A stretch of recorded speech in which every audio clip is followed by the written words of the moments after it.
All right, so it is 3:30. I guess we can go ahead and get started. Okay, so yeah, I guess it's been about 2 weeks since we started the tallying system in which I'm going to be running a script that collects your chat contributions as well as your attendance in the lectures, and then basically assigns you a participation ranking. And again, if you have the highest 10 rank scores at the end of the semester, then you can either get some bonus points, or you can basically have the opportunity to not do a part of the project, penalty free.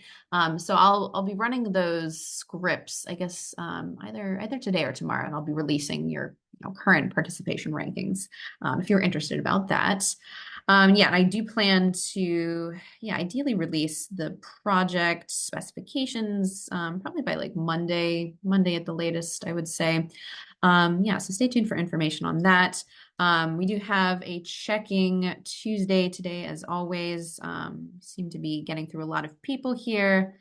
And again, I just wanted to emphasize that, even if you're getting the full set of points for the check, that doesn't necessarily mean that it's the right answer, but it was just more that, you met all the specifications and you were able to basically articulate, a answer or your answer to the question. So when it comes to actually, determining, if you got the right answer to the similar type of question that you would have seen in the assignment, my suggestion would be to, take a look at the corresponding solutions to the homework assignment that you actually submitted, and cross-reference those solutions and the descriptions of those solutions to what you actually talked about in the Checking Tuesday. And also, if you're ever unclear about the Checking Tuesday solution that you supplied, you're more than welcome to reach out to me or Jordan in office hours as well. But yeah, that's basically it. So yeah, any questions before we get started? Okay, cool. So just as a reminder, so we're talking about, we'd switched gears. So we're talking about principal component analysis, which again is a dimensionality reduction algorithm, which has nothing to do with clustering. However, it is one of the most popular dimensionality reduction algorithms, and we use it for a wide variety of applications. But when it comes to unsupervised learning purposes, we use it to learn more, or essentially to learn more about the underlying properties that exist in the given data set, particularly those underlying properties of, what attribute relationships capture the highest, second highest, most amount of variance. And we use it as a way of quickly summarizing a given observation based on the extent to which it extends or advances along those particular loading vectors that we're identifying. So we're going to switch gears to some extent. We're going to go back to another clustering algorithm. But the thing that we discussed here is that non-negative matrix factorization, it's actually a lot of cool things rolled into one. So it is a clustering algorithm. It can be used as a clustering algorithm. But in addition, you can also use it as a dimensionality reduction algorithm. And we're going to talk about all the cool properties here that it has, but it's also going to be it's going to be a clustering algorithm that doesn't just cluster the rows, but it also simultaneously will cluster the columns of a given X matrix as well. Now, there's one additional, interesting thing that the non-negative matrix factorization has the capability to do that none of our other clustering algorithms that we've discussed so far has the capability to directly do. Now, this is the issue of what to do with a data set that you'd like to cluster that has missing values. So for instance, let's just say we have, we've run the k-means clustering algorithm, on a given data set that is complete. It doesn't have any missing values. And, suppose we have some additional data points that have either not been clustered with the algorithm or are missing data in some of their attribute vectors. So, I'm trying to figure, trying to figure out if I should do a breakout room. So the question is, how might you still be able to use k-means to assign these observations with missing data points to a given cluster, and to also, simultaneously impute this missing data? So do we have any ideas as to how we might do this in sort of like an ad hoc fashion, with this k-means clustered data set? chat, you can shout it out. So again, let's just say, we have, we've already clustered a full data set with no missing values. And then we have this, this new point, which let's just say, for instance, has a missing value in the, the y-axis column, if you will. Yeah. Yeah, so someone's making the assumption here that, if an object's existing attributes are similar to the other objects in the cluster, then their missing attributes might also be similar. Yeah, exactly. So, what we do have is some good information about, at least the x-axis value. So given that this is a k-means clustering algorithm, what that means is that when we finalized our final clusters, we ended up getting the centroids of each of these clusters. And so each of these centroids has a x-axis coordinate as well as a y-axis coordinate. And so what we might do is we might, find, or we might assign a given point to the closest centroid value based on the attribute information that we do have about that particular point. And so therefore, this particular observation could be assigned to this particular cluster. And then furthermore, one way that we might go about imputing its missing value is we could simply just assign the missing value to be the y-axis coordinate of this corresponding cluster's centroid. So particular k-means workaround might simply just be assign this cluster to the closest centroid, based on the attributes of this observation that are not missing. And then we can impute the missing values observation with the corresponding cluster centroid attributes. Okay. Now, the data set that we're going to be exploring in this particular analysis is actually going to be one of the most common data sets that we end up using for non-negative matrix factorization. So we're going to be exploring a version, it's kind of a artificial example of the Netflix data set. So, the real Netflix data set, the one that, data scientists at Netflix use, usually is a M by N matrix in which the rows of this matrix represent the Netflix users, and the columns of this matrix usually represent the movies that Netflix has in their database. And then the observations within this matrix, for instance, when Netflix still had the 1 through 5 ranking, they represent the ranking that a particular user might have given to a particular movie that they might have seen. Or another value that you could put here is simply just whether or not you liked the movie. So it could be like a, 1 for liking the movie, a 0 for not liking the movie.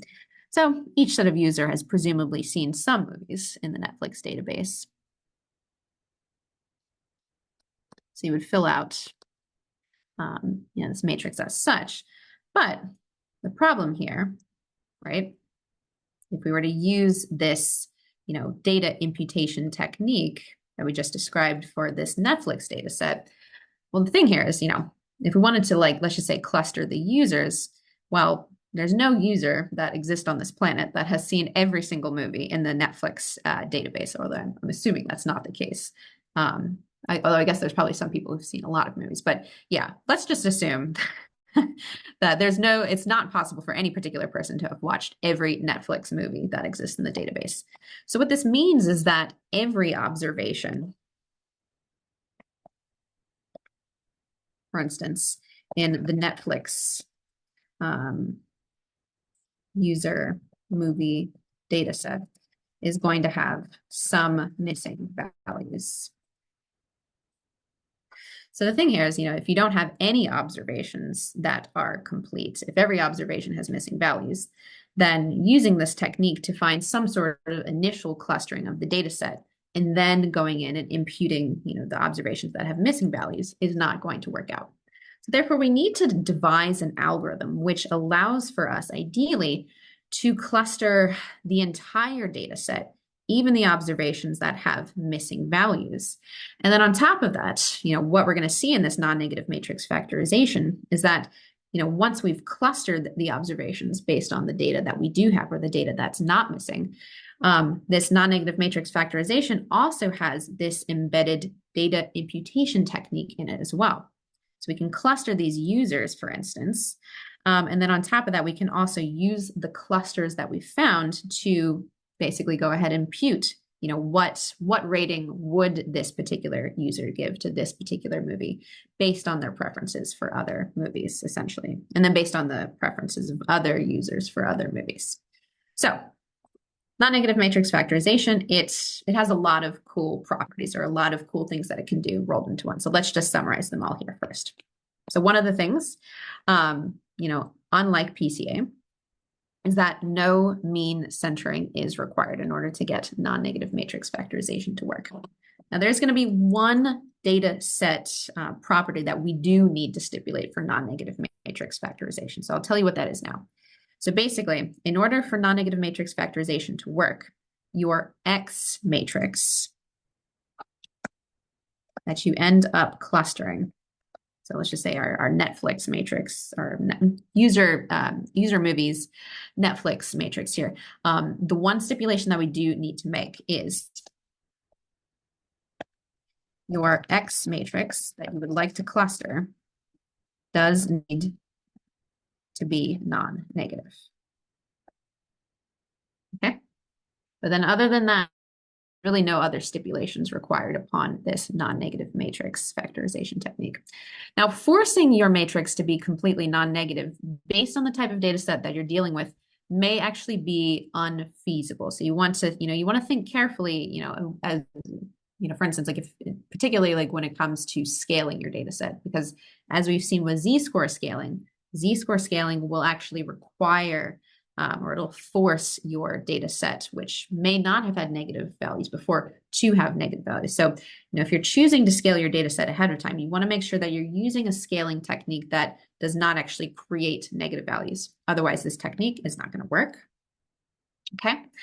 Now, like I also mentioned, this, in addition to being a clustering algorithm, it is also a dimensionality reduction algorithm. So what it does simultaneously is similar to PCA in that it allows for us to project the objects, i.e. the rows of our X matrix, onto a data set with smaller dimensions. So basically it allows for us to represent the rows or the users with a smaller set of dimensions. But then simultaneously, it also allows for us to project the data set of attributes, or in our case, the movies, onto a smaller dimensional representation. Okay. So this is going to be our W matrix that we're going to talk about, and this is going to be our H matrix. These are our lower dimensional representations of the users and the movies in our Netflix data set. Now, on top of that, in addition to being a dimensionality reduction algorithm, like we mentioned on Thursday, the NMF also allows for us to simultaneously cluster the objects, which in our case is going to be the users, based on their similarities of the attribute vector. So basically based on their movie preference similarities. And then simultaneously, it also allows for us to cluster the attributes based on their similarities of their object score. So in our case, it's also going to allow for us to cluster the movies based on the similarities of users that like those movies. Okay. Now, the clustering that we can extract from this non-negative matrix factorization, it's not going to be a partition-based clustering. It's actually, we can actually interpret it as a fuzzy clustering. So therefore, each object or each user gets a set of fuzzy clustering membership scores for each of our user clusters. And similarly, each attribute or each movie in our case is going to get a set of fuzzy clustering membership scores that correspond to each of the, however many movie clusters. Okay. And then the final cool thing about non-negative matrix factorization is that you can actually use it as both a unsupervised as well as a supervised learning algorithm simultaneously. So the unsupervised part is basically simply just the fact that it's able to represent our high dimensional data set with a lower number of dimensions for both the objects and the attributes.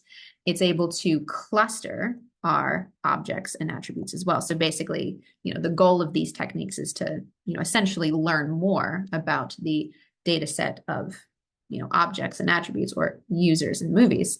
But in addition, like we just mentioned, we can use these W and H matrices, which we're going to extract from the non-negative matrix factorization to make predictions, or in our case, to impute missing values that exist in our X matrix. So this is the big list of things that non-negative matrix factorization is able to do for us. So we're going to go through a exercise with a artificial users movies Netflix data set to fully interpret and explore all the pieces that or all the things that this algorithm can do for us. But first, we want to introduce the overall optimization problem that non-negative matrix factorization uses. So we're going to break this down actually into two cases. So first, we're simply just going to break this down into a pure unsupervised learning scenario. Or in other words, we're dealing with a X matrix that has no missing values. We have a complete data set. So our input into the non-negative matrix factorization optimization problem is simply just a M by N matrix. These N attributes do need to be numerical. And like we mentioned, the only stipulation upon X is that every observation in X needs to be non-negative in order for this to work. Now, the other parameter that we need to specify is going to be this rank parameter, which in our case is going to represent both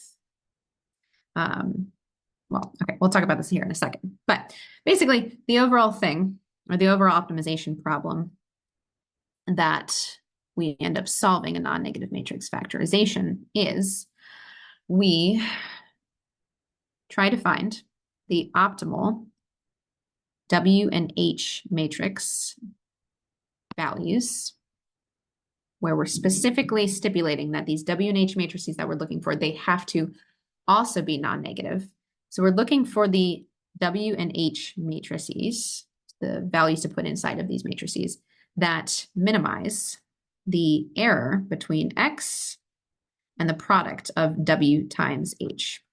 So in particular, the way that we're measuring error here between X and W times H is we're using what we call the Frobenius norm.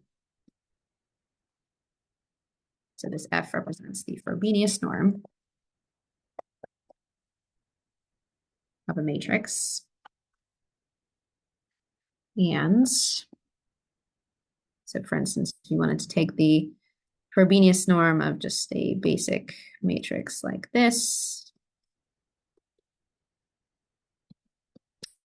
and this simply just represents the square root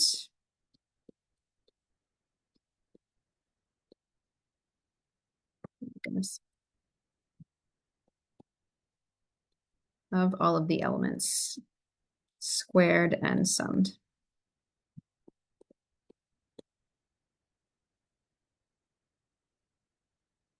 Okay, so essentially what we're doing here is we're simply just basically squaring the error term of all of the X minus W times H values here. Okay, now this is going to be relevant. So another way to go about calculating the Frobenius norm. So we're going to talk about this when we actually talk about the heuristic algorithm, which attempts to solve this optimization problem. But I'll just kind of tell you this here now. So another way to go about calculating the Frobenius norm of a given matrix is to take the trace, take the square root of the trace of that matrix, which has been transposed, times itself.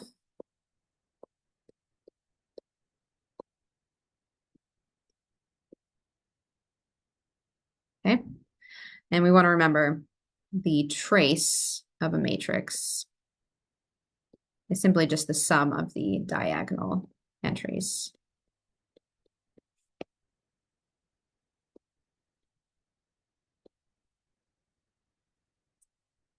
Okay, so this trace function, or this trace representation of the Frobenius norm, is going to be a useful representation when we end up calculating the gradient of this objective function here in our heuristic algorithm. But we'll come back to that in a second. However, given that we're multiplying W and H together, what this means is that the number of columns in W and the number of rows in H does in fact need to be this pre-selected R value that you've selected here. And then furthermore, the number of rows in H should match the number of rows in X.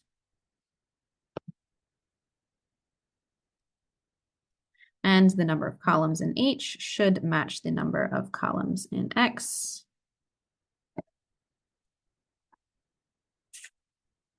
Okay. And so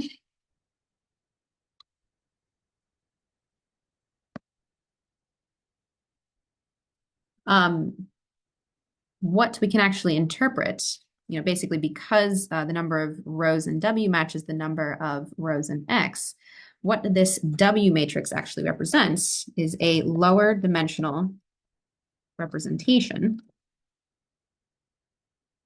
of the M objects in X. In other words, the M users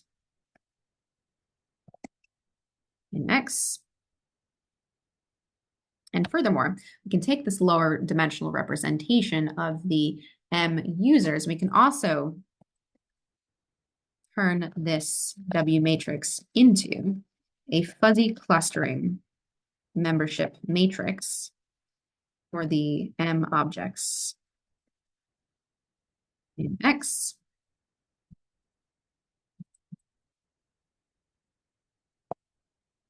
This is a R-dimensional representation. And then this fuzzy clustering membership matrix will have R clusters. Okay, so we can actually think of this as, this column here as representing the membership, the cluster or basically cluster 1. This column here would basically represent cluster 2 for a given, user in this Netflix data set here, or a given object in your X matrix. And so similarly, given that this H matrix has n columns, and our X matrix has n columns, we can actually use this H matrix as a R-dimensional representation of the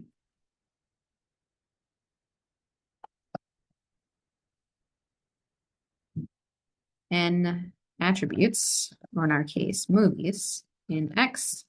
And then similarly, as we're going to see, we can turn this H matrix into a fuzzy clustering membership matrix with R clusters for the n attributes or movies in X. Okay, but overall, this is our overall goal in a unsupervised NMF optimization, where we're assuming that every observation in our X matrix is not missing. Okay. All right. Questions on that? Okay. So we're going to go through a toy example to talk about all the things that we can learn about the underlying data set when we're actually able to find these optimal non-negative W and H matrices. So a lot of our interpretations, again, are going to be utilizing this matrix multiplication property, where basically if we take a single row vector and we multiply it by a full M by N matrix, which we could essentially think of as a series of M row vectors stacked on top of each other, then we can actually simply just represent this as a linear combination of these m rows in X. So we're going to see this same linear combination expression down below. So let's focus on a unsupervised learning example of non-negative matrix factorization. So we're going to assume that we have this M by N user movies rating matrix. So we're assuming that like a 1 is the highest rating that a given user could give to a given movie. A 0 is the lowest rating. And again, we're assuming that every user in this data set has seen and rated every movie in this data set. So our overall goal is to come up with a W and H matrix representation that minimizes the overall error between X and W times H. So let's just say, for instance, we've already found these W and H matrices. We've decided to represent W with 2 columns, and therefore we've also decided to represent H with 2 rows. Now, basically, we know mostly everything about this particular data set, but there's a few pieces of information like that. Let's just say, for instance, we as the data scientists at Netflix don't yet know. So one of the cool things is that we can use what we have learned in this WH matrix decomposition to infer, what, for instance, what age this particular user might be based on their movie preferences and based on their, W and H scores. And then furthermore, we can use, what we have learned about in particular movies, W and H values to infer, what type of genre the movie might be. So we have, for instance, a set of movies that are comedy movies, a set of movies that are horror, and a couple of movies that are like a combination of comedy and horror. So let's see what kind of insights we can learn from this optimal W and H matrix that we've calculated here. So for instance, one thing that we mentioned that we can do is we can take our X matrix and we can use our corresponding W matrix to create a fuzzy clustering membership matrix of the users in this data set. So therefore, again, every one of the rows in this W matrix, so this is my original W matrix. So every one of the rows in this W matrix corresponds to one of the rows or the users in the small Netflix database. Now, technically what we see here is the original representation of this W matrix usually does not fit all of the specifications for what we might expect a fuzzy clustering membership matrix to look like, right? So you want to remember that, like, if this was an actual fuzzy clustering membership matrix, what we would technically want is for the sum of the rows to add up to 1. And then furthermore, we would want to ensure that every single one of these observations was a number between 0 and 1. Okay, so now the nice thing here, and this is why the non-negative element of non-negative matrix factorization is important, the nice property that actually is going to allow for us to, with a little bit of manipulation, represent this W matrix as an actual fuzzy clustering membership matrix is the fact that these W and H matrices are guaranteed to never be negative, right? So that was one of the stipulations in the optimization problem. We said that we're looking for the optimal non-negative W and H matrices that minimize the error. And the reason why, again, that we're stipulating that is because basically we tried to, researchers tried to do a similar thing with let's just say a set of principal components that they might have found in principal component analysis, where, for instance, they might have tried to take a given set of rows or a given row and convert it into a probability distribution such that that given row would actually look like a fuzzy clustering membership matrix.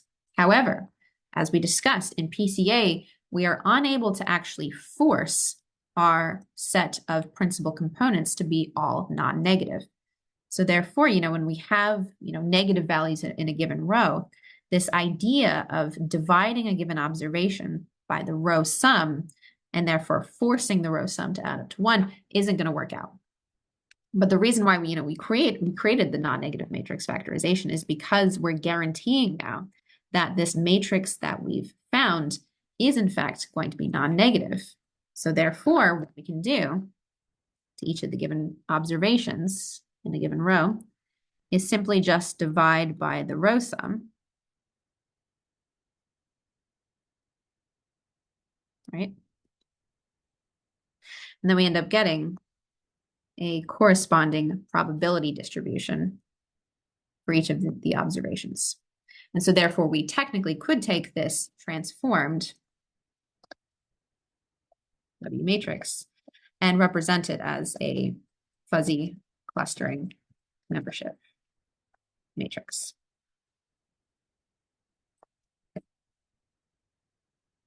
Okay. All right. So for instance, we can see that the first 4 users in this data set, have very high user cluster 1 membership scores, whereas the final 4 users in this data set end up having relatively high user cluster 2 membership scores. So therefore, if we've created this fuzzy clustering, which is nice because we can basically see that this final person in the middle actually has a roughly even distribution of the extent to which they belong to user cluster 1 versus user cluster 2. So this can be really useful, for instance, if you are, a data scientist at Netflix and, you'd like to come up with optimal movie recommendations for a given person. But, for instance, let's just say you have people who don't necessarily fall into any one particular cluster evenly. So therefore, by being able to identify these people, you can make more nuanced movie recommendations such that you're not just, recommending all the things that this group of people like, or, if you assigned it to this cluster, recommending all the things that this group of people like.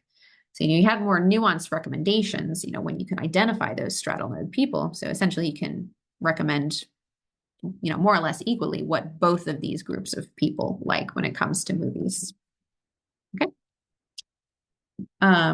Questions on that? Now, the cool thing about non-negative matrix factorization is that not only can you cluster the rows or cluster the users with your W matrix, you can also take your H matrix and use it to learn more about what kind of attributes or what kind of movies did the people or the objects in each of these user cluster or these user clusters, what did they actually like essentially, or what attributes characterize each of the people or observations assigned to each of these R clusters here. So to learn a little bit more about, what users like that belong to, user cluster 1 versus user cluster 2, let's focus on the movie preferences of user 2 in this data set here. So these are their preferences, or these are their preference scores for each of the 9 movies in this data set. And so therefore, what we have done is we have essentially approximated this user's scores with the product of its corresponding row in W times, each of the 2 or R rows in H. So more specifically, what we're saying is that approximately the preferences of user 2 is a linear combination of these 2 rows in H. And so we can actually interpret the rows of H in this particular scenario as essentially representing 2 user profiles. So we'll call this user profile 1, and this is user profile 2. So we can think of this as, as a prototypical user, if you will, or a particular person who has a particular type of attribute, or particular type of attributes, or a particular set of movie preferences. So for instance, we might want to ask ourselves, let me set up a poll. Just by looking at this H1 row, or this user profile 1, what types of movies does this person this prototypical person prefer?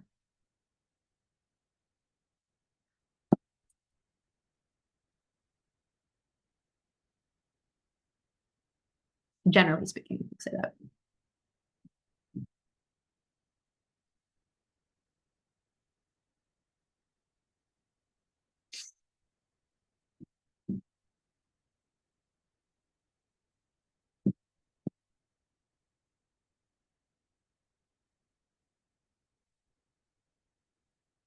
Okay. So yeah, so this person, as we can see here, tends to have much higher preferences for the horror movies, and much lower preferences for the comedy movies. So then we can see this prototypical person that's, characterized by the H1 row, prefers the horror movies. Now, what we can see here is that when constructing this linear combination, between when constructing this linear combination of these two rows in H, to get approximately this user's original movie preferences, we see that a much higher weight was placed upon the H row 1 of the H matrix, or in other words, user profile 1. So therefore, because we placed a much higher weight on this particular prototypical user profile, what that means, or what we can summarize this as saying, is that this particular person tends to prefer horror movies to comedy movies. So based on this information, if you were a data scientist at Netflix, you might decide to, for the most part, exclusively just recommend horror movies to this person. Okay. And so similarly, let's just say, for instance, we wanted to explore or quickly summarize and come up with nuanced movie recommendations about what user 7 might like or might have liked. We can furthermore see that the corresponding row for user 7 in the X matrix is approximated with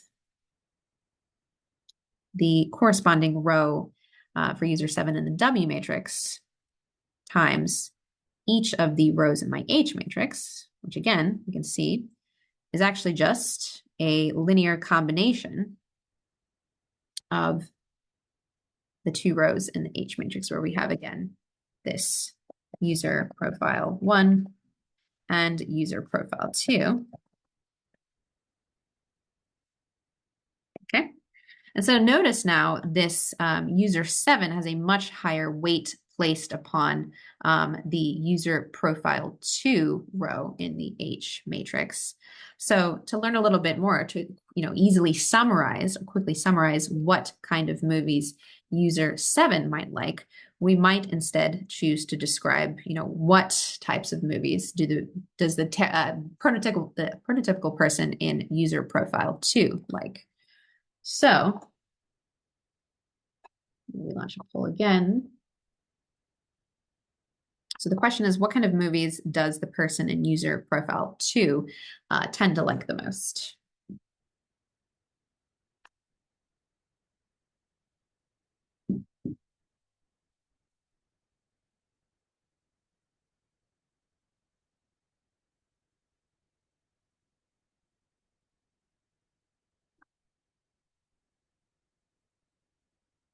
Okay.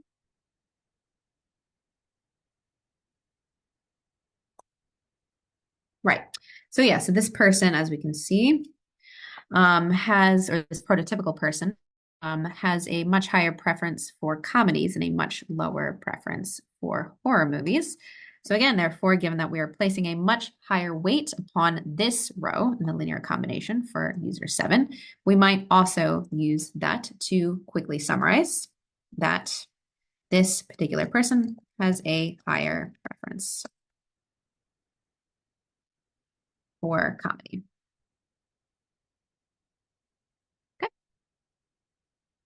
Okay. Questions on that? All right. And then finally, to drive the point home, let's take a look at one more user in this data set. So user 5.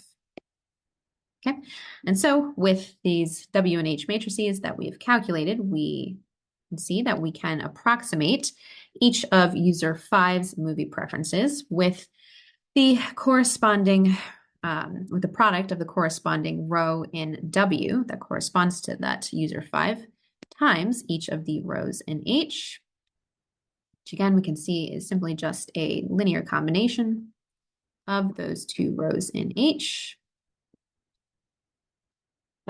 Again, we have this linear combination of this user profile 1 and user profile 2. Okay. And so, based on what we see here in this linear combination, what kind of movies do we think this user might prefer? So let me relaunch this poll.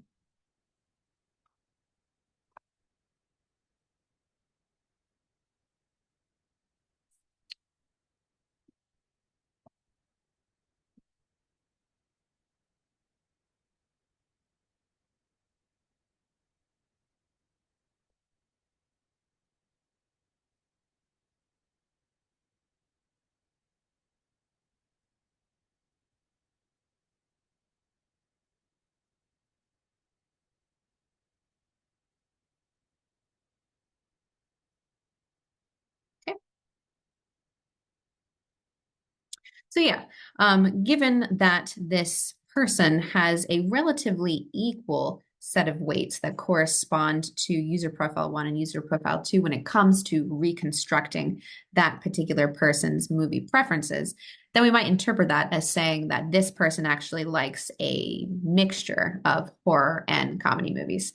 Or in other words, they have an equal preference for horror and comedy. I'm seeing a question about thresholds for comedy and horror. So the question is, would the threshold for comedy and horror combined need to be higher than both comedy and movie individually, or just over 0.5? So I think the threshold that you're talking about has to do with the row in H, like, and how we're interpreting it. Yeah, I mean, so the interpretation, it oftentimes is never going to be this clear. There's often, not going to be this very stark threshold. So sometimes you need to make that assessment yourself. But yeah, generally speaking, what we're seeing here is this person, they tend to like horror movies. It's a pretty high rating. They tend to have a pretty low rating for comedy movies. So, overall, we might subjectively say that, this person, this prototypical person tends to like horror movies. So the threshold it's nothing hard and fast. This is simply just our qualitative assessment as to what type of person this profile describes, essentially.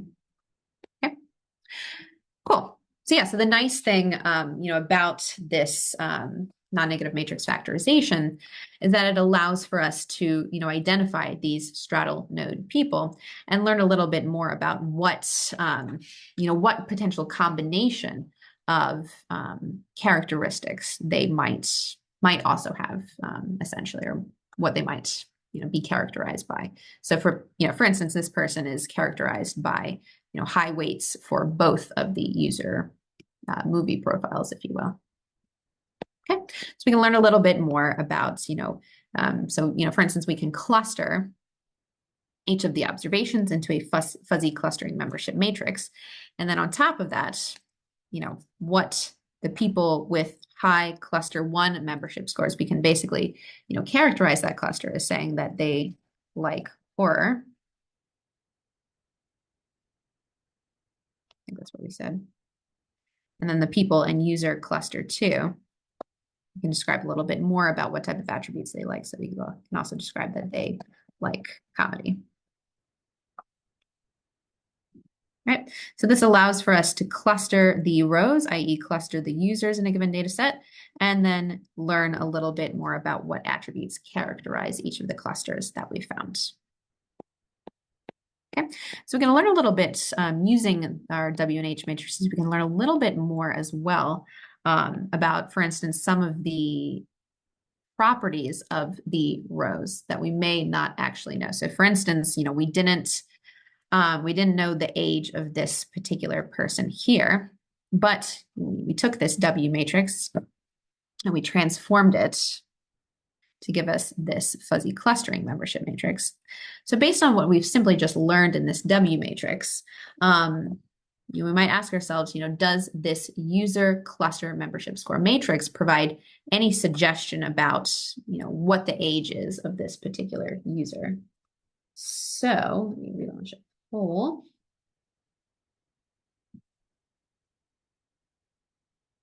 What might we infer about the age of this particular user?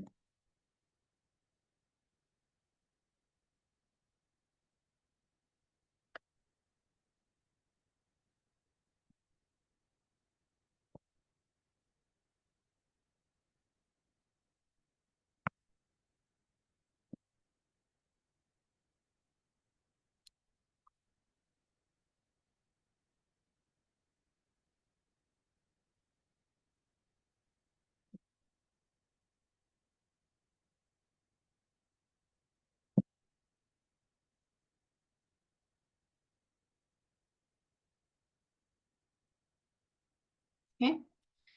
All right, so most of us are suggesting or saying that this user cluster membership matrix W suggests that this person might be older. And yeah, so that tracks with what we've seen here. So we can see that the people here all tend to be younger, and the people here all tend to be a little bit older. And furthermore, we can see that all these people tend to have high, or all these younger people tend to have high user cluster 1 membership scores. And then all of the older people just so happens tend to have high user 2 cluster membership scores. So therefore, because this particular person also has a high cluster 2 membership score, then we might use simply just these results to infer that they too might also have a similar age to the people that they were essentially clustered with. And then finally, so let's just say, we're like a data scientist at Netflix, and we'd actually like to, use the data that we've already collected on other people to, come up with appropriate suggestions for what movies we might recommend to new people who have, just signed up for Netflix. Let's just say we don't have any history about, what kind of movies that they like. So suppose a new user signed up and we knew that they were 22 years old. They have yet to rate any movies. So based on this NMF analysis, what genre of movie would you begin recommending to this person? So let me relaunch the poll.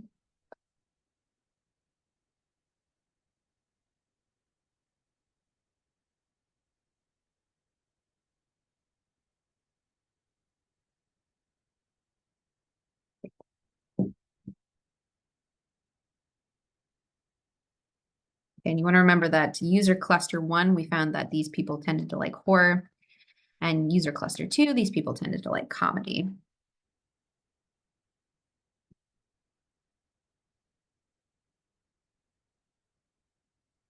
I see a lot of people change their answers. Okay.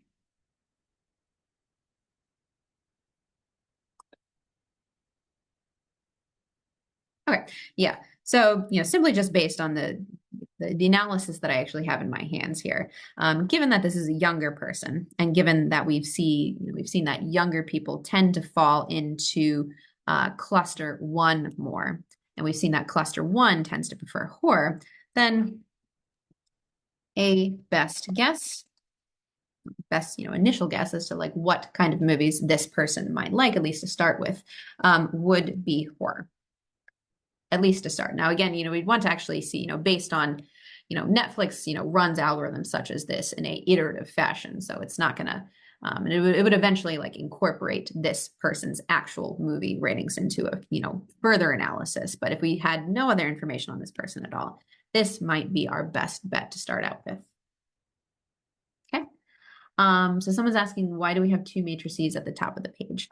So this is our original W matrix, and this is our transformed W matrix, where we've divided by the row sum for each of the observations. Okay. And uh, yeah, okay. So any questions on that? Okay. Oh, sorry, there's one more. So based on this information here, let's again assume that we're a data scientist, Netflix, a data scientist at Netflix, excuse me. And so suppose, we have this new horror movie that was just released, but nobody in the database has rated it yet. So using the information that we simply just have in our hands, which of the 9 users do we think would be the best person to advertise this movie to?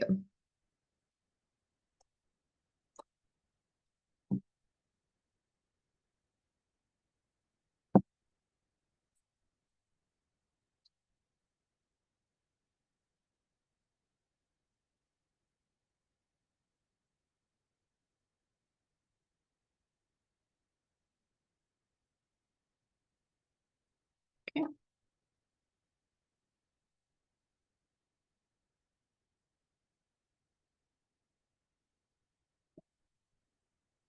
All right. Right. Yeah. So I would also pick user 1, but also user 4 would also be an equally ideal person to recommend this horror movie to. So we see that users 1 and 4, the highest cluster membership scores for user cluster 1, which we know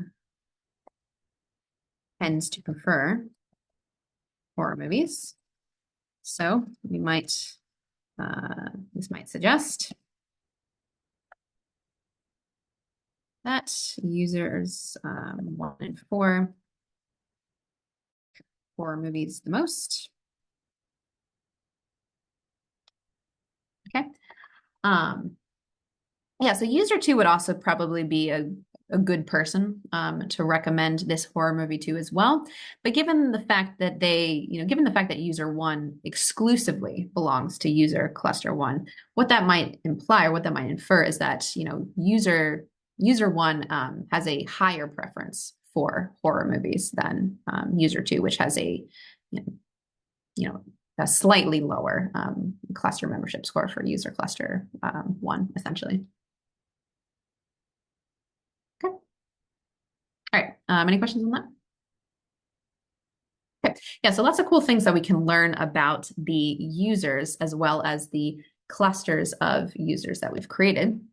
Now we can go the opposite direction. So we can, what we were focusing on before was how might we represent and cluster the users. But as we discussed, we can also use our H matrix instead to cluster the movies. And then we can also learn more about what types of people characterize each of these movie clusters.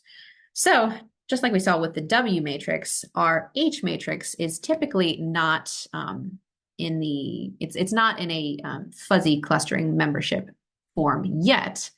However, because each of the observations in H have been forced to be non-negative, we can simply just calculate the row sum, or excuse me, the column sum at this point.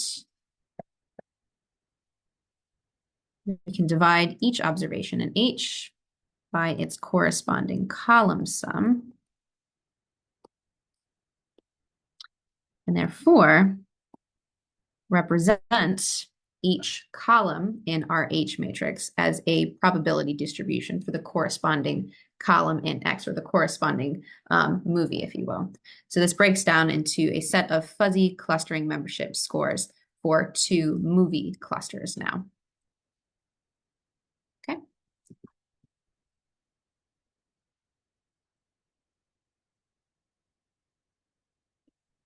All right.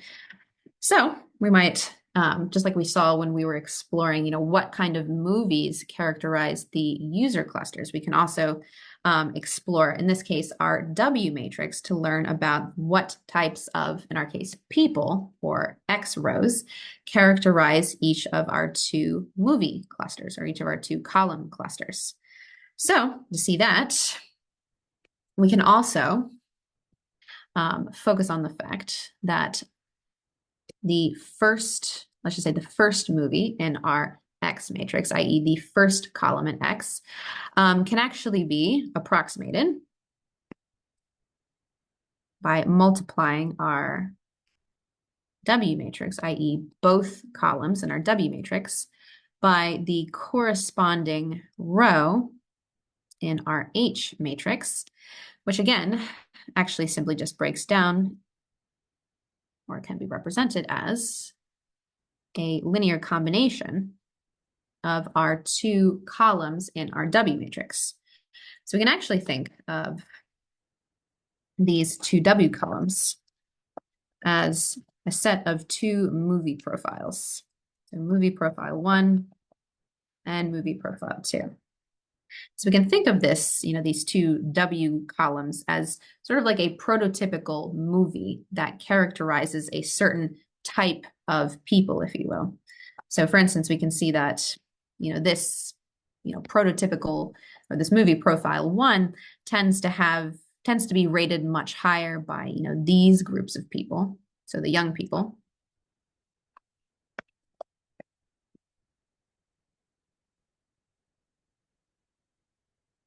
So we might say that this movie is characterized as being liked by younger people. And then similarly, we can see that this prototypical movie represented in column 2 of the W matrix tends to be much higher, tends to receive much higher rankings by older people. So we might say that movie profile 2 tends to be, characterized by older people movie preferences, if you will.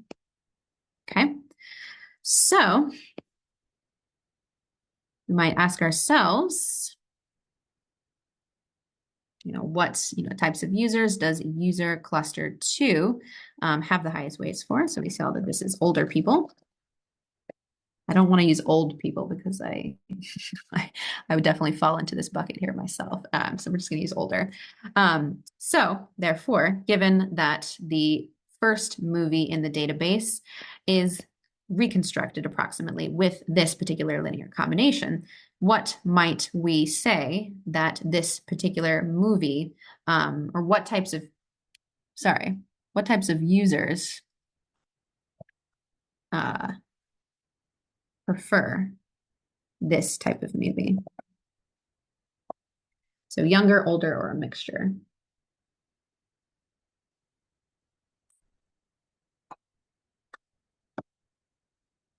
In other words, what kind of people might we summarize prefer movie 1 in this database?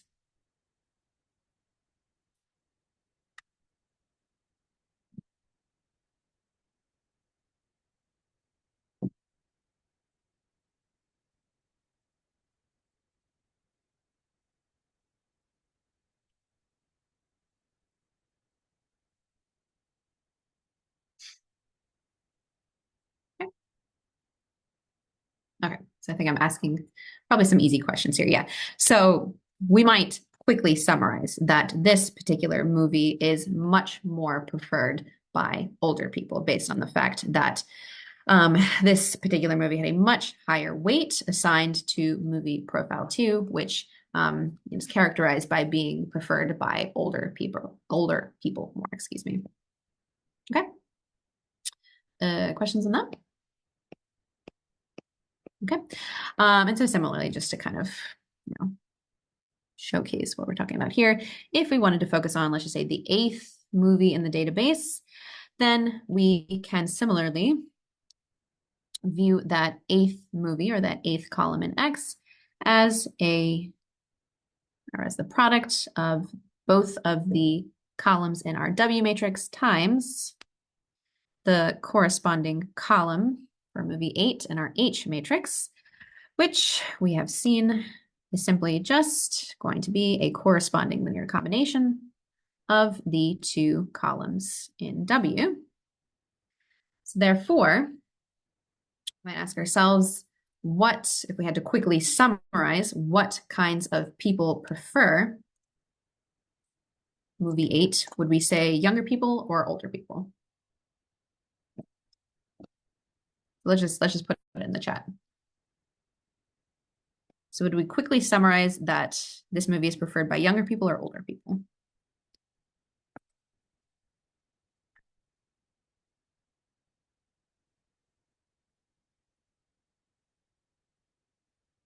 Yeah, younger. The youngins. Yep, exactly. So you can see that um, movie profile one tends to be comprised of people, or it tends to be highly weighted by people who are younger. And therefore, because movie 8 has a much higher weight placed upon movie profile 1, then that might summarize to us that this particular movie also tends to be much more preferred by younger people. All right. Questions on that? Okay, cool. And finally, to drive the point home, so we were looking at two movies that had high weights for either movie cluster 1 or movie cluster 2. But similarly, we might see a particular movie in our database, let's just say movie 5, which ends up having a roughly equal set of values in its corresponding column in H. So therefore, if we were to consider that fifth movie column in X as simply just a corresponding linear combination of the two columns in W, then what this might indicate to us is that this particular movie might actually be equally preferred by younger people and older people. All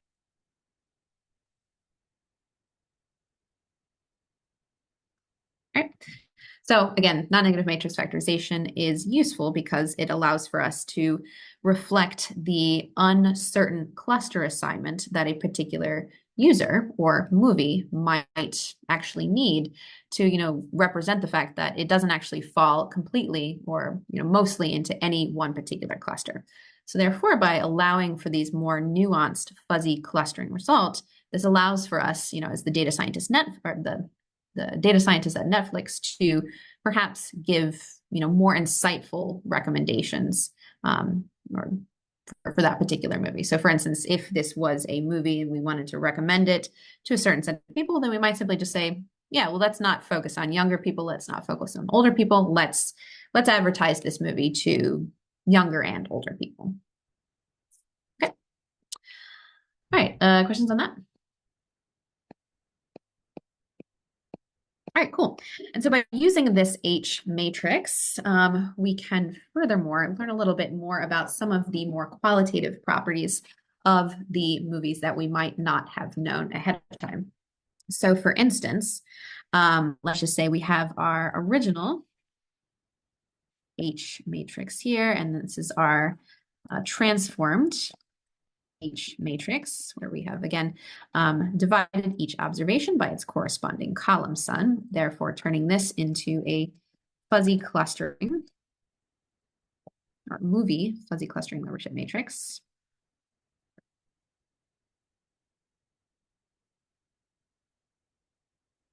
So based on the information that we have in just this transformed H matrix alone, what might we think, or what type of genre might we think movie 2 is about? So let me post the poll.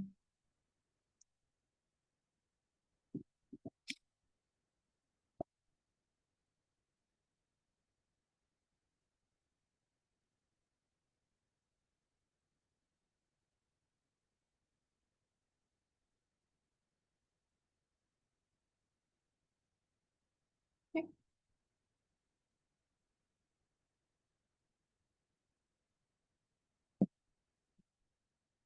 Oh my goodness. Oh, shoot. I totally forgot about checking Tuesday. Okay, all right, shoot. Let me share the results. Let me check my email just to make sure everything went out. Okay. All right, cool. Well, hopefully you guys had a chance to check your email. The emails did go out. So if you've been selected, go ahead and log off, create your video.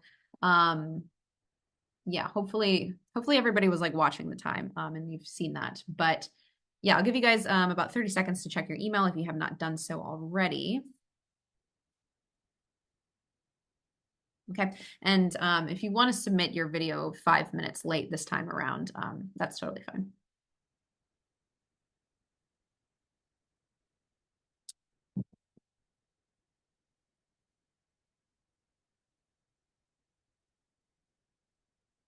Okay. So I'm going to assume that everybody that's still here in the Zoom room was not selected. So we're going to go ahead and keep going on with the rest of the lecture. Yes, for the most part, everybody said that based on simply just this analysis alone, we might suggest that movie 2 is in fact a comedy.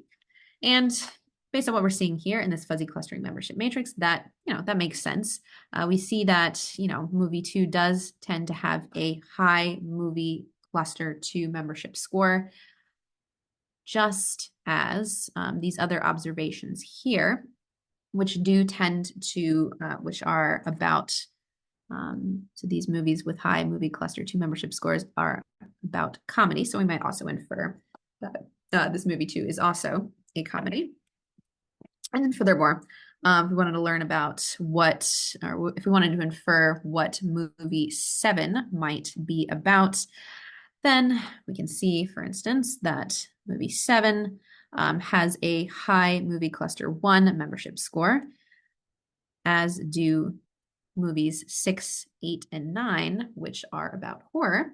So what we might infer is that movie 7 might be a horror movie. This is because movie 7 has a high cluster 1 membership score, as do movies 6, 8, and 9, which are all horror movies. Okay. Then similarly, we might take a look at movie 4, which we can see has a roughly even distribution of its movie cluster 1 membership score and its movie cluster 2 membership score. And so, given that, we can see that movie cluster 1 tends to be comprised of horror movies, and movie cluster 2 tends to be mostly comprised of comedy movies, then what this might suggest, simply just based on this analysis alone, is that movie 4 is a mixture of comedy and horror, because it has a roughly even cluster membership score for cluster 1, which is mostly comprised of horror, and cluster 2, which we've seen is mostly comprised of comedy. Okay.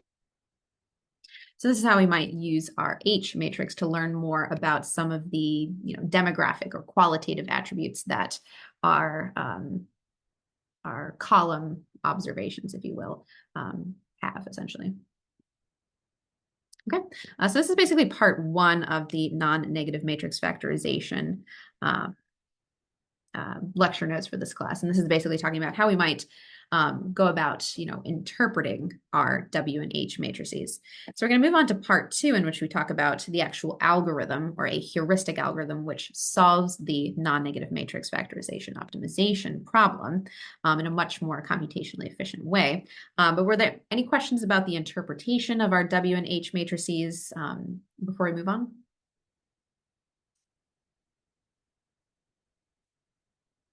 Okay. So I'm going to rewind that. So the next thing that we're going to focus on is, okay, so we're given this optimization problem in which, again, we are looking for the optimal non-negative W and H matrices that minimize the Frobenius or the squared Frobenius norm of X minus W times H, or for all intents and purposes, minimizes the element-wise error of this difference here. However, there's no known, computationally efficient algorithm that we know of that can, solve for the global minimum of this optimization problem. So therefore, what we end up doing in a lot of optimization problems when we don't, we can't find a, easy to find closed form solution, is we end up using gradient descent algorithms to try to approximate a local minimum to that optimization problem. So this is the most common non-negative matrix factorization locally optimal heuristic algorithm that we use in an attempt to find the optimal non-negative W and H matrices that minimize this objective function here.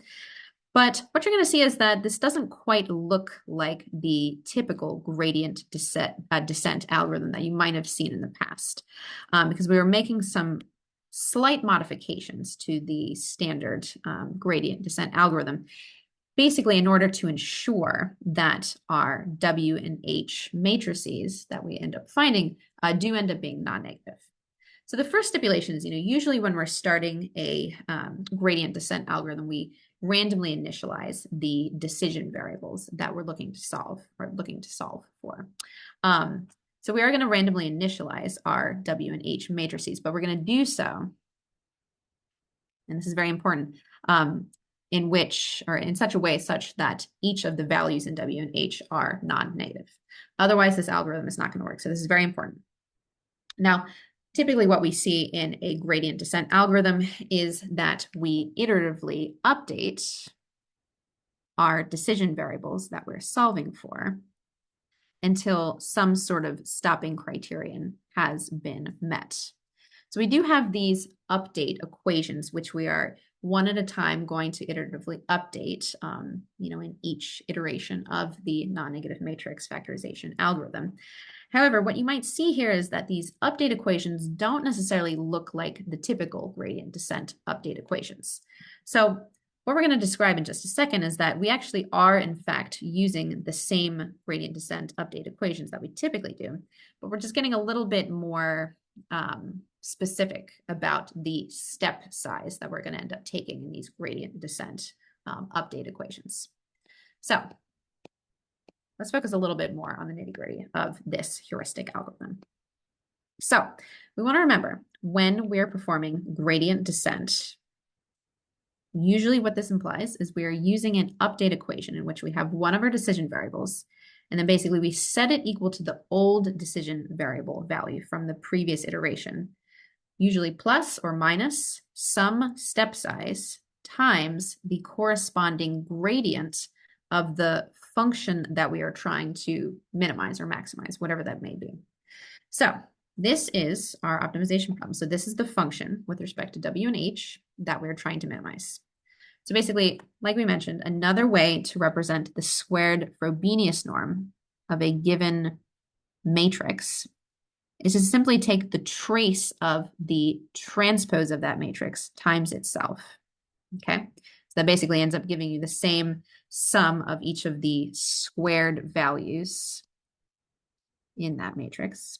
Okay, and so the trace function actually does distribute to each of the terms within this matrix multiplication here. So this is another way of representing the function that we're ultimately trying to minimize here in the non-negative matrix factorization optimization. Okay, so first thing we want to do is we want to come up with a optimal set or an optimal update equation for first our H matrix. So what we're going to do, we're going to take that function f that we are trying to minimize, i.e. our objective function, and we're going to take the gradient of that objective function first with respect to H. So taking the gradient of this function essentially involves taking the derivative of matrices, particularly taking the derivative of the trace of matrices, which if you've never seen this before, it's a little bit out of scope, but generally speaking, like this term is going to go away. And then basically the gradient of these two terms actually end up being this, and the gradient of this term ends up being this term here. So yeah, so this is our gradient of f with respect to h. Now, what we want to remember from, I think, our linear algebra classes or our calculus classes, what the gradient actually represents is the direction that increases f the fastest. Okay? So because we're actually trying to minimize this function f, what we would actually like to do is move in the direction that decreases f the fastest. So therefore, the actual direction that we would like to move in our gradient descent algorithm, we'd like for that to actually be the negative gradient.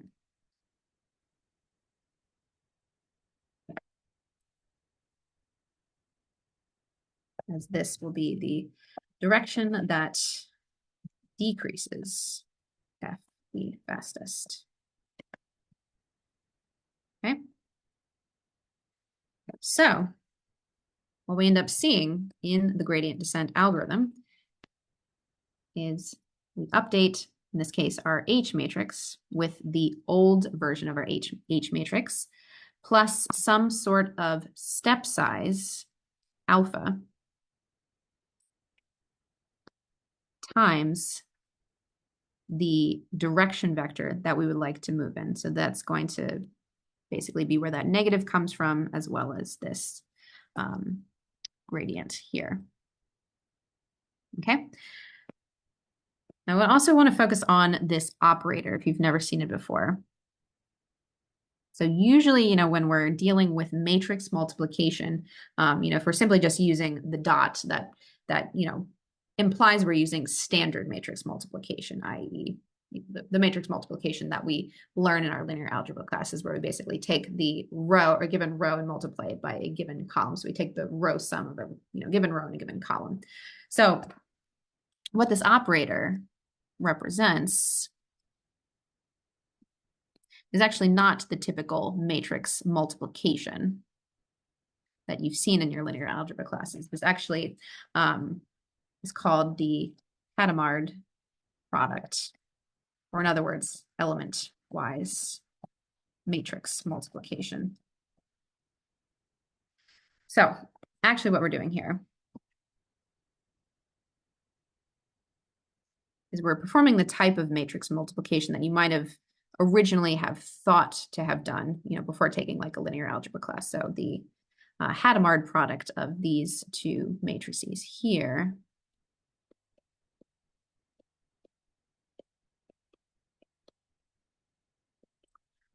is simply just A times E, B times F, C times G, and D times H.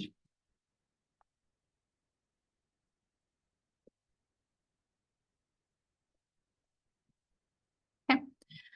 So what we're actually doing is rather than basically performing matrix multiplication, so the thing that we want to remember here is that this alpha is actually not going to be a single parameter.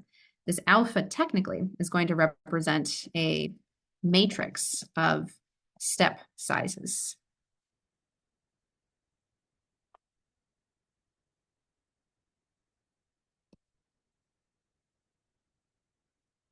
Okay, so we're taking this step size matrix alpha, and we're using element-wise matrix multiplication with the negative gradient of f with respect to h.